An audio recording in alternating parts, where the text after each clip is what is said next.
Let us call the July 24th Avon Town Council meeting to order. And tonight, we're going to have two young Boy Scouts lead us in the Pledge of Allegiance, Drew and Lucas. So if you would all please stand for the Pledge of Allegiance.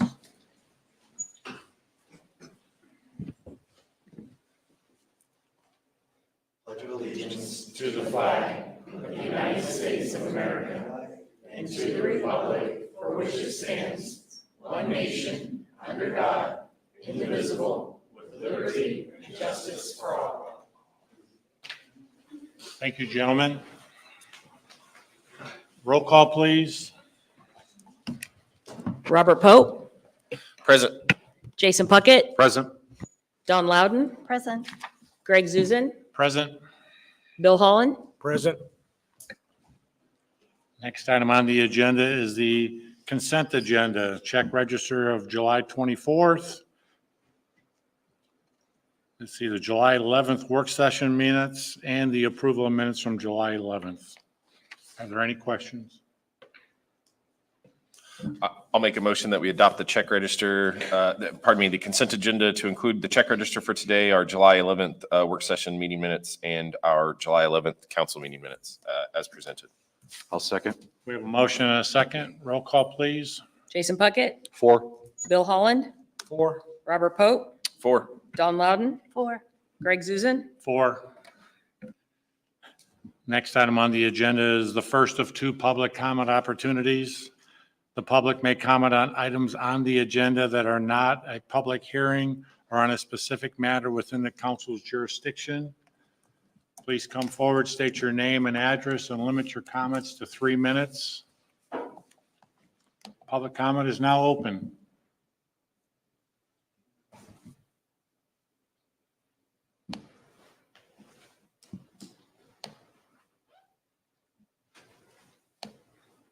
Your address. My name and address, one day Ashcraft, 6547 East County Road 100 South, the Avon. I'm here. I know Pullet is not on the agenda tonight, but I'm here about the entrance to Pullet. I think this whole thing needs to have a different plan. The entrance is extremely dangerous. I brought this up to the plan board and they didn't seem to take it very seriously. My husband and I lived on 41 for 50 years and it was up over a hill, just exactly what it is now. It was a 4-lane highway, and even with a 4-lane highway, there was a road going towards the opposite direction, and people kept crashing into the cars that were trying to turn, just like they are going to do in this situation. That entrance should not be there. It should be moved somewhere else. Also, the retention pond, the plan for that should either be moved or the culverts that are emptying out should be put in a different location. One of them goes to the creek down towards 625, and the other one dumps exactly into my front yard. Now, I don't think that that should be fair to anyone. We have no intention of selling to Poet or anyone. Thank you. Thank you. Is there anybody else that would like to come forward?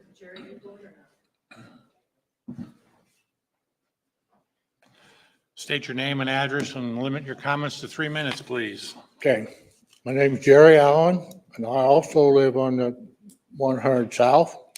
The address is 6635, 6471, 6473 on those three properties. That they're trying to take slivers of my property to do this turn lane. And I also got questions about the addition is putting a bus stop out on the road. Are you going to make the kids walk a quarter of a mile to the bus stop in the rain and in the wintertime? If it's is it going to be a school bus stop or is it going to be a public bus stop? I know a long time ago, the Indianapolis buses used to run to Avon. You going to plan on running it to Avon down through there to go to Prestwick and back? Is that the future plan? And I heard one of the ladies on the board council a couple of nights ago. It said that they cannot take access out off the back of the property of the addition, go down over a hill because it was too steep. And because maybe 3 council meetings that I said something about putting the access out on the back. There's 2 places. One runs into, you have to buy a next property to go across to run into the addition on the east side. There should be an access through there because they plan on, years ago when they put that addition in there, they left a spot to run addition on back in where you're running now. We're back there in the cul-de-sac. I also suggested maybe running one off of that cul-de-sac. There's a place, run down into the northern part of the park down there at the water park. And just recently, the lady said that you couldn't because the road was too steep. But then recently, I just seen on the paper that you're starting to put another park down in that area.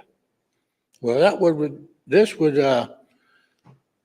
help the addition and the park down there for more access going in and out of the park, getting to the water park. It'd be running off the same road. But thank you. Thank you, Mr. Allen.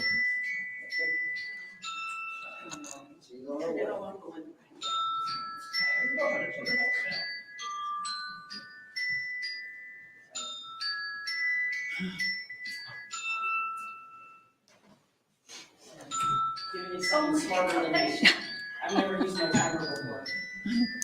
If you would, please state your name and address and limit your comments to 3 minutes. Thank you. Hi, my name is Kimberly Milstead. I live at 6617 East 100 South with my husband, Steve. We purchased our home August 21st of last year, so we haven't been there quite a year. We moved from Brownsburg after 27 years of living there. We wanted to find a home that was in more of a country-like setting. So we have not been on 100 South long, but I used to travel it all the time, going back and forth to the Wheeler Mission drop-off at the church.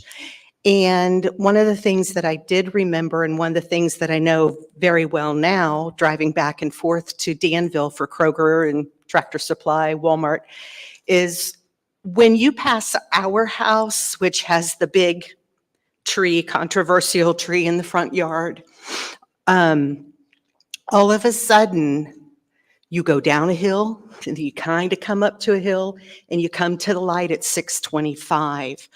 The speed limit on 100 South, East 100 South is 35, but I can guarantee that most people are going at least 45 miles an hour. And I too, and my husband, feel that it would be very dangerous to put the A-cell, D-cell lane that Pulte Group is talking about putting in and taking part of our land as well. I think that there needs to be some kind of traffic study, or there needs to be another entrance. And as Jerry Allen said, Melissa Gerard said the other night that they're going to put a bus stop shelter for the kids on 100. Really? How many kids are going to run out on 100? And if there is an accident there, how many kids are they going to kill? I have 5 grandbabies, and I sure would not want my grandbabies sitting in a shelter on 100 South. We can't do anything about the subdivision coming in. I don't like it. My husband doesn't like it. That's why we moved to the house we have, because we moved away from that, from Brownsburg. So we just really are concerned about the traffic it's going to bring in with this new subdivision, but also the potential for really, really bad, serious accidents. Thank you. Thank you for your comments. Is there anybody else that would like to come forward at this time?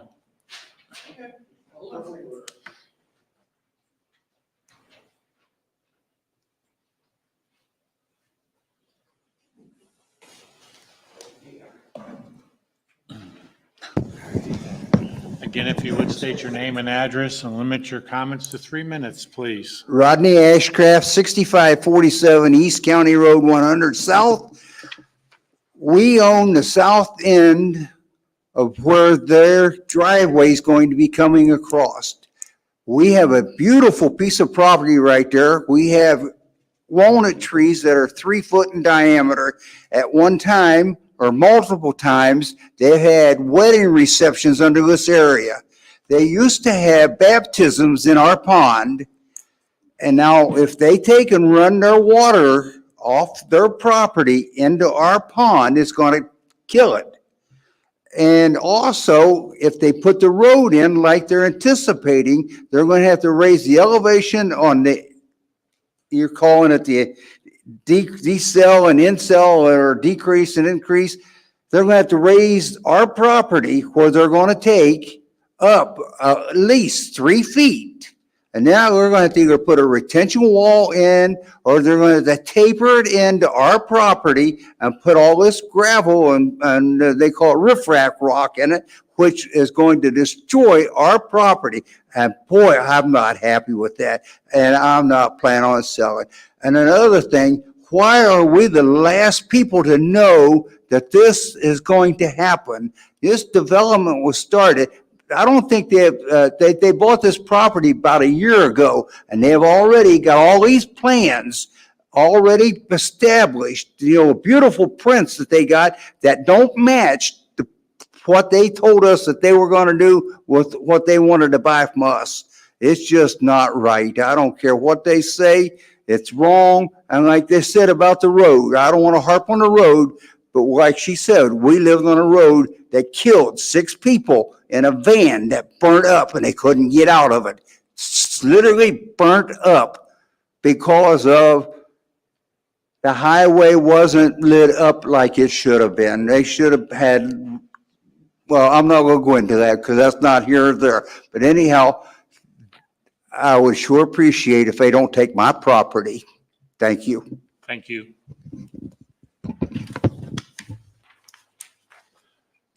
Is there anybody else that would like to come forward at this time? With nobody else coming forward, then we'll close that portion of the public comment and move to council comment and liaison reports. Mr. Holland. I have no comment. It's about how important it is here. All right. Ms. Loudon. Oh, I'm trying to think off the top of my head. Well, we had a lot of fun today playing with heavy equipment and dumping some dirt out at the new Easton Gray. Glad to see that getting kicked off and excited about that development going in. The other night, some of us attended the Comprehensive Plan Steering Committee meeting, and I think everyone that was supposed to be there, like 18 people, were all present, and a lot of good conversations. So waiting on the schedule for the next meeting on that, but we're hoping August. That's what I'm hoping. Anyway, that's it that I can think of off the top of my head. Jason?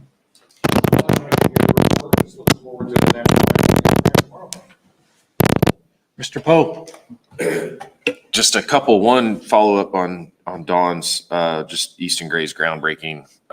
Incredibly excited and happy that that took place, that we can get this project. Three words that keep coming to mind about that project: iconic, game-changing, and transformative for this community. The other one is, we had our recycling district board meeting yesterday morning. The district is in the process, this will be good for you, Dawn, in the process of reevaluating their grant program.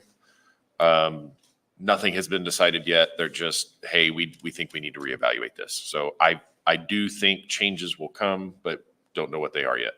More information to follow. That's all I got. Well, quickly, Dawn and I met with Greg Sturwald, Jeff Thompson, our state reps, on the 15th. On the 17th, we had a ribbon cutting for the 9-round kickbox. Robert was there. Dawn was there. We met with Myers representative on the 18th. On the 22nd, I attended the Plan Commission meeting. Yesterday, we had, as Dawn indicated, we had the Comp Plan Steering Committee, first one, and then today, the Easton Gray groundbreaking, and that'll be transformational. How's that? Okay. Yes, it will. Glad you keep notes. I forgot 3 things I did. That's right. I had to write mine down. All right. Next on the agenda is new business, addendum to RBI purchase reports. Shelby? Good evening, Shelby Pride, Parks and Recreation Director. Excuse me. We had, at your guys' last meeting, you approved the purchase agreement for the town to purchase the facilities at 625 and 36, the RBI outdoor facilities, and then the rent lease on the indoor facility. After we signed and everything, the seller came to us and asked if we would be able to provide earnest money for him. So I talked to Ryan and Dan Taylor and Anna, and we came up with an addendum to that purchase agreement that you guys have a copy of. It was in your packet, I guess. The seller has already signed it, and he has asked for $30,000 of earnest money. So tonight, I'm just asking for your approval of this, and then also if you could approve for the clerk treasurer to make payment upon that, I would appreciate that. I'll take any questions. Any questions for Shelby? We do not have an official closing date. I was going to order the closing documents, and then when they asked for this, I wanted to wait until we got this to make sure everything was squared away for closing. This is more a question for you, Dan. I read in here that we're covered in case the seller backs out or has issues, but legalese can sometimes be legalese. Are you kosher with this agreement, or are we protected? Are the taxpayers protected? Well, whenever you have earnest money, there could be a risk that the person just wouldn't return it if there was not a closing. But obviously, we believe that the seller has an asset worth $608,500. So one would think they would be good for it if it doesn't close. Maybe let me rephrase this again. Is this agreement kosher for us? Are you okay with the way the wording of this? Yeah, I drafted it. I'm happy with it. Roger that. That's what I was looking for. Thank you, Dan. I do need to point out, I'm so sorry, I wrote it down on here, but I wasn't looking at this. On line 5 of this addendum, it reads, whereas the seller has agreed to provide the buyer the sum of $30,000, that should be reversed. It's correct in 2 other places in this, and we will make sure that he gets a corrected copy, but it should be whereas the buyer has agreed to provide the seller the sum of the $30,000. Sorry. Well, the other way is better for us. True. Yeah. That's a little safer. My only question is what the definition of escrow and earnest money. When you escrow money, you put it with the title company, but in an earnest money, we're actually giving it to the seller. Yes, that's correct. An earnest money payment could be held in escrow. It's designed to show your commitment to purchasing and to create a risk of loss. Sometimes earnest money is used interchangeably with escrow, but not to me. They mean different things. Escrow is the name of an account and the type of account which has certain legal ramifications to it. But in this case, the request by the seller was that earnest money be paid directly to them. That was what the request was. So Thank you. Any other questions for Shelby or Mr. Taylor? Oh, absolutely. Yeah. We had to wait 30 days after the hearing that you guys did at your last meeting. Again, I just don't have an official closing date. Once I get these documents to the title company, we will have that. what Shelby's referring to is the public hearing you're required to have on the lease. Yeah. So it's the lease part that strings this out just a bit. And that makes this kind of a unique track on closing. Otherwise, once that expires, which is 30 days from the date of your, the publication of notice that you had approved the lease, once that expires, the transaction should be closed. And our goal was to close it by the end of August. If there are no other questions, is somebody prepared to make a motion? Thank you. I'll make a motion that we approve the addendum as written with the one correction that was brought up in number 5, and that we also authorize the clerk treasurer to make the $30,000 payment. I'll second. We have a motion and a second. Roll call, please. Don Loudon, 4. Robert Pope, 4. Bill Holland, 4. Jason Puckett, 4. Greg Zuzen. 4. Thank you. Thank you, Shelby. Next item on the agenda is to award a quote for a vehicle purchase. Mr. Cannon. Yeah, Steve Moore sends his apologies. He did provide a memo and lots of information for you guys in terms of what he's doing. As a reminder, Steve's kind of the fleet manager for the town. And we did attach our kind of vehicle replacement program, and we had budgeted for a couple of vehicles to replace. You guys will probably see, hopefully at your next meeting in August, quotes to replace a couple of Parks Department trucks as well. So look forward to that. And that's why you'll kind of notice there were 4 vehicles that were shown in the replacement program. We're really just bringing the 2 tonight, the 2 Public Works vehicles. Again, it's pretty straightforward. Steve went out. He actually invited quotes. We did check the QPA as well. The QPA was not any cheaper than the prices that we're getting. We've actually found over the years, you guys will kind of remember this.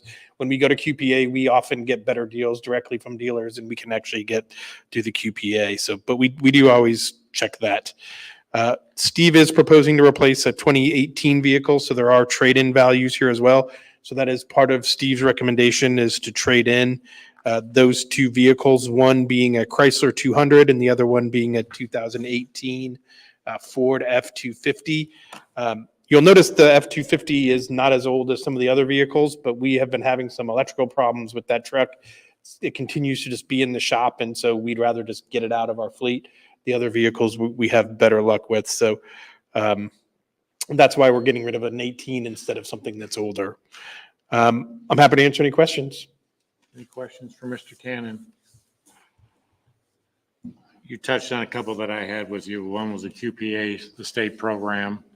The other one was we were on the handout, it looked like we were paying taxes, but because we're a municipality, we don't need to pay taxes. So my only question is the dollar amounts correct? Yeah, thanks, Greg, for bringing that up. Steve realized when he was writing the memo, which was after the quotes were already in the packet, that we were paying taxes in the quotes. And so in his memo, the numbers that he actually cited are the correct dollar amounts. The quotes are actually wrong because the quotes still include the sales tax, which we are, Greg is correct, we're tax exempt, so we're not required to pay that. So the numbers in Steve's memo are actually the accurate numbers. And I would ask if you guys do make a motion that you also include authorizing us to trade in the 2 vehicles as presented.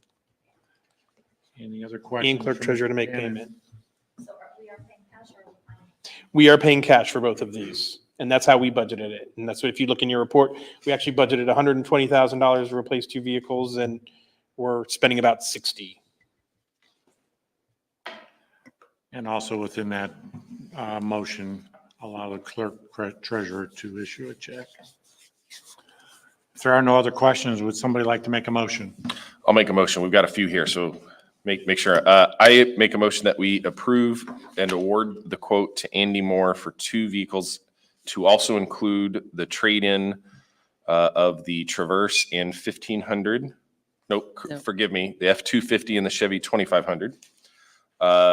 In the amounts of $38,551.63 and the Traverse for the 1500 for $22,543.25, and to allow the clerk treasurer to make payment as presented. I'll second. We have a motion, we have a second. Roll Greg- call, please. Greg Zuzen, 4. Don Loudon, 4. Jason Puckett, 4. Robert Pope, 4. Bill Holland. 4. Next item on the agenda is the Harper Estates MOU. Mr. Cannon? Yes, this is something Steve's been working on as well. Richard Henderson is here on behalf of, you'll notice the agreement is with Henderson. They are doing the development for Harper Estates. And so, Greg, you're familiar with this because you saw it at the Plan Commission, but when Harper Estates went through the Plan Commission, one of the requirements was for them, as we heard from some of the people making public comments, is a requirement to do entrance improvements. And the town is in the process of also widening that section to 4 lanes.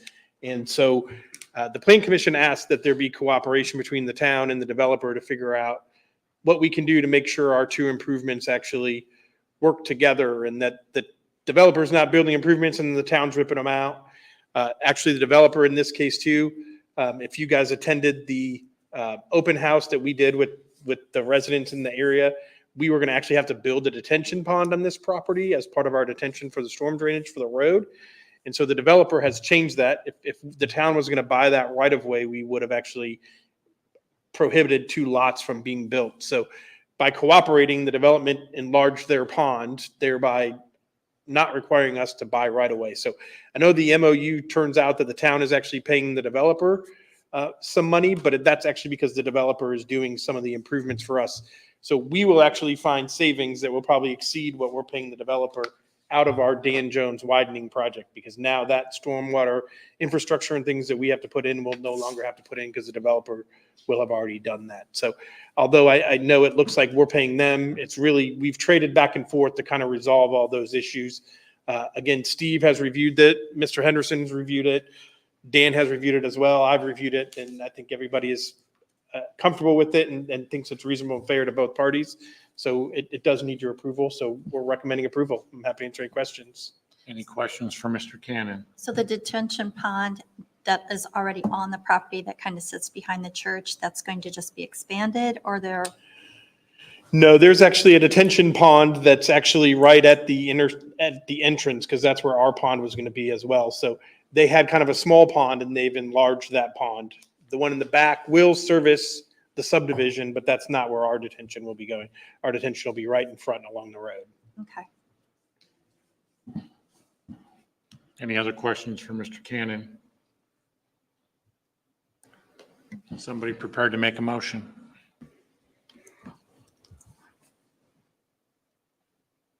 I'll make a motion that we approve the Harper Estate MOU as presented. We have a motion. Do we have a second? I'll second.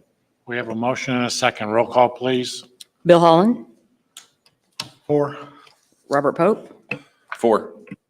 Greg Zuzen, 4. Don Loudon, 4. Jason Puckett. 4. Next item on the agenda is Resolution 2024-11, approving expansion of the Avon Economic Development Area, revising boundaries of existing allocation areas, including creation of an additional allocation area. Mr. Cannon. Yeah, that's a real fancy terminology for, we're amending the TIF district for Easton Gray. And so I think you guys have seen this numerous times. So just kind of a brief explanation of it. The economic development area is the area where the town is able to use the TIF dollars to do improvements. So if you guys recall, we did an annexation of a 1 acre parcel. So the expansion of the EDA is to add that parcel that we annexed to the property. The revising the boundaries is Easton Gray has changed their phasing slightly. And so instead of it being 2 phases, they've now shifted it into 3 phases. So in order to maximize the capturing of the property taxes in those allocation areas, they've asked to split them into 3. So previously we had 2 allocation areas and now it's just splitting to 3.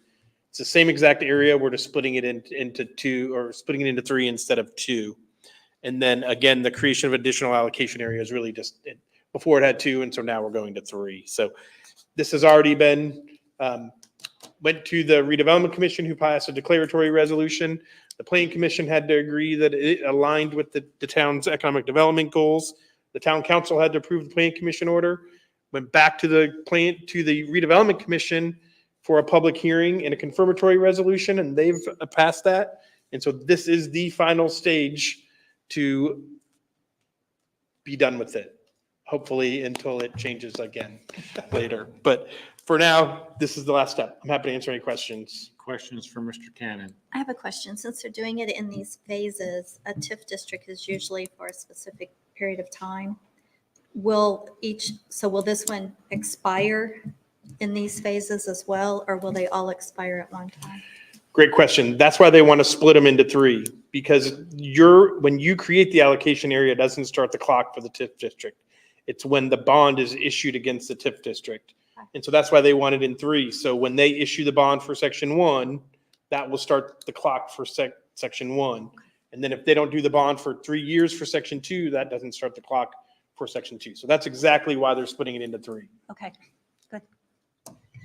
Any other questions for Mr. Cannon? Would somebody like to make a motion? I'll make a motion that we approve resolution 2024-11 as presented. Second. We have a motion. We have a second. Roll call, please. Jason Puckett, 4. Don Loudon, 4. Robert Pope, 4. Greg Zuzen, 4.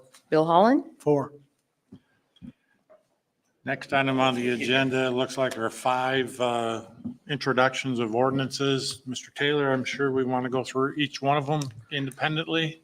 Briefly, Okay, the first one, let's show the introduction of ordinance 2024-27, Town Code Revision, Article 2-14. Mr. Taylor. yes, this ordinance makes changes to conform to the current state of law on emergency management. Your code talks about civil defense, which is a term not used anymore. That article under state law was substantially rewritten. So these changes are really just changing those words and bringing you into compliance with the current state of Indiana's local emergency management law, which is now under the umbrella of Homeland Security. Any questions for Mr. Taylor? For the record, let's show that we have introduced ordinance 2024-27, Town Code Revision, Article 2-14. Next, introduction of ordinance 2024-28, Town Code Revision, Article 9. Mr. Taylor. Yes, this ordinance this section 218 is about, 28 is about your departments. And so, again, it hasn't been updated for some time. It's just been updated to show the departments you currently have. And that's the nature of this change. Any questions for Mr. Taylor? For the record, we'll show then that ordinance 2024-28, Town Code Revision, Article 9 is being introduced. Next, introduction of ordinance 2024-29, Town Code Revision, D2-15-11. Yes, this ordinance makes changes to the compensation section of your town code. As you can see on page 2, there are a couple references to the court administrator. We no longer have a court, so those sections have been deleted. In C1, there are references to a compensation plan that was adopted a long time ago that you currently do not use. So we have deleted those. And there's also in the very last page a reference to the 1977 Police and Firefighter Pension Fund, as apparently in a long time ago, your first class patrolman had an hourly rate of $24.76. That may have been true, but I don't know why that would have been in here. You establish that by ordinance in your salary ordinance every year. It doesn't need to be in your code, and it changes. So these changes are simply cleanup changes, getting you to the compensation practices you currently have. Any questions for Mr. Taylor? For the record, we'll show that ordinance 2024-29, Town Code Revision D2-15-11 has been introduced. Next, introduction of ordinance 2024-30, Town Code Revision, parentheses, funds. Yes, there are three changes that are going to be made. All of them involve statutory changes. So first, cumulative capital development, also referred to as CCD. The existing town code sections represent the old process by which you had to reestablish those funds every year, send it to the DLGF, have the DLGF approve that. And although that is still required for cumulative bridge funds, it is no longer required for CCD. So the deletions on the first page are just to reflect that that is no longer the process. Secondly, in the local road and street fund, again, a change in law restricted how those funds are used. And so this one sentence change just denotes that you will use those funds for the purposes provided for by law. Now, a certain part of your local road and street money must be used for paving materials is the change. It was made a couple years ago. And then lastly, you had a town ordinance violation deferral fund at one time. I don't know that it was used, but recently the Indiana Supreme Court said that there is no statutory authority for such funds. A lot of towns and cities had them. Some were actually very active. I'm glad ours was not, because it was the Supreme Court said that's illegal. So we have deleted that entire fund, and we don't have a deferral program for ordinance violations. There's a criminal statute that allows for deferrals for first-time nonviolent offenders. That's where the concept came from. I wasn't here when this was drafted. I don't know what its intention was, but we don't need a fund because we don't collect any such fees. Any questions for Mr. Taylor?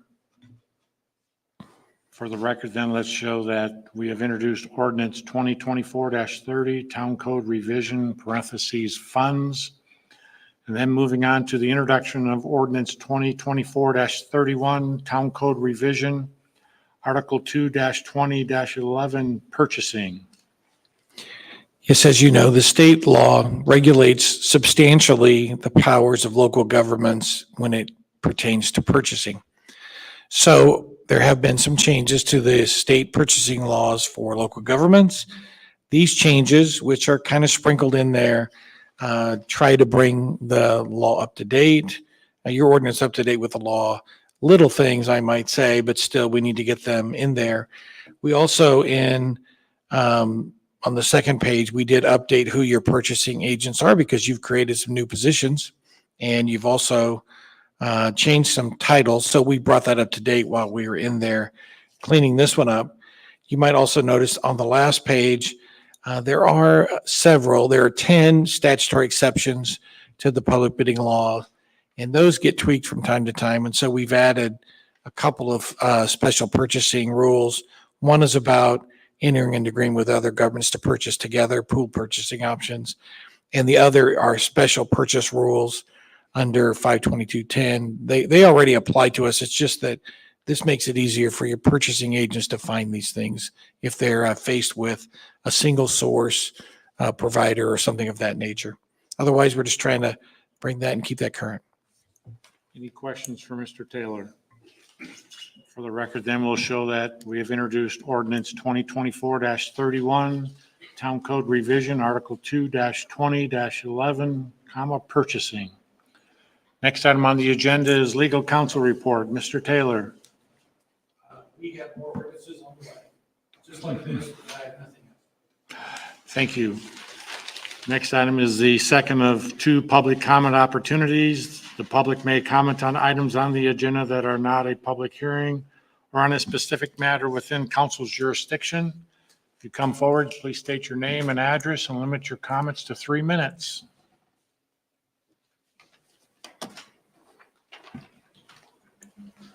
Thank you. Jeff Ashcraft, 6547 East County Road, 100 South. I just had a quick question, as you've already heard our testimony. What was the next step for this project so we could be better aware of how this process is going to go? Well, this isn't a give and take conversation, but I don't know if Mr. Cannon wanted to say something. I'll just say, Greg, I'm happy to have a conversation with him after the meeting. Oh, that would be fine. That would be fine. Thank you so much. Okay, thank you. With nobody else then coming forward, we'll close that portion of the agenda and move to council comment. National Night Out tomorrow. Everybody show up. It's an awesome event. That's all I got. And it's free. 5 o'clock. It's free. Free. Julie will be making cotton candy. If need be, yeah. Whatever our police department needs of me, I'll be there. Next item on the agenda is council calendar. Next meeting is the 8th of August. August 8th at 7 PM. So we'll see you guys in a couple of weeks. We do have a work session before the August 8th meeting. If there's nothing else, then meeting adjourned. Thanks for coming.